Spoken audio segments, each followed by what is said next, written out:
Well, the brutality today is far different from what it was when I was growing up. Um,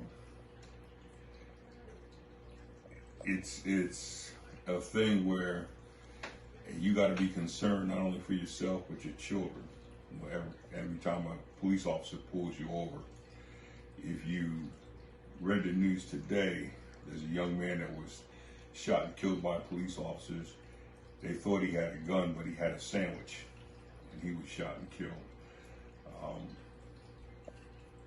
and I had things like that affect me when I was younger.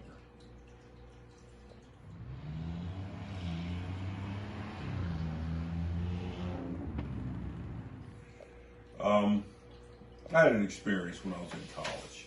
Um, I had left campus, gone to McDonald's up in Westchester, Pennsylvania. Um, I was going to school at Cheney University.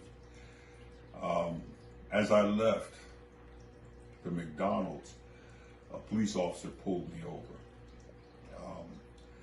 I probably hadn't gotten 100 yards from the McDonald's when he pulled me over. He said I was speeding, and of course I wasn't speeding.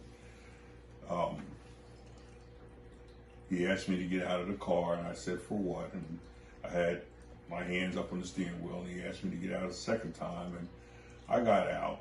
And as I got out, he said, now I'm going to ask you again. And I gave him some answer. The next thing I know, I was pushed. He pushed me in my chest against my car. He said, I'm going to ask you again. And this time I didn't want to answer, and he pushed me again. And I lost my temper. I actually grabbed the police officer and threw him up on the hood of my car. Fortunately for me, there were bystanders there, including a couple of my teammates. And when the other police showed up, they told what happened and so forth.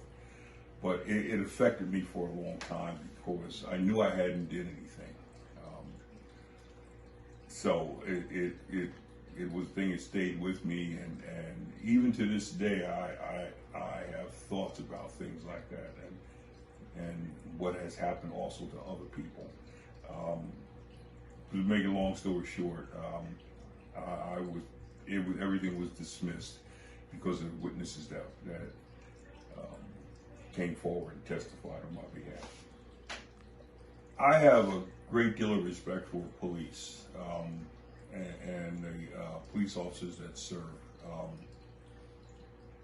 I have an older son, Robbie, Ryan's older brother, who is he's now a detective, but he served 2 years as a police officer. I've had relatives who have served as police officers and state troopers as well. So I have the utmost respect for them. The advice that I've tried to give my oldest son when he was coming up, my daughter and Ryan, is to be respectful when you approach. Don't look away. If you're sitting in the car, have your hands up on the steering wheel, but you must be respectful in order to try to get respect. That will lower the temperature somewhat, and most officers will respond with somebody that has a cool head and can respond to them. Yes, I'm nervous, scared, concerned about the younger generation, and the increase of what's going on in the streets out here between law enforcement and the people on the streets out here. That's why it's so important that you try to stay away from the problem. Answer the questions with a clear head and not try to elevate the problem any higher than what it is. Most police officers will respond to that, but you can get some that, like I said, I have concern that want to be able to prove themselves or show their machoism or whatever to these young people out here. And there are some police officers that are racist. There's no question about that. I was told that by family members. But you have to learn to try to keep your cool about things when stopped, pulled over, asked questions by the police.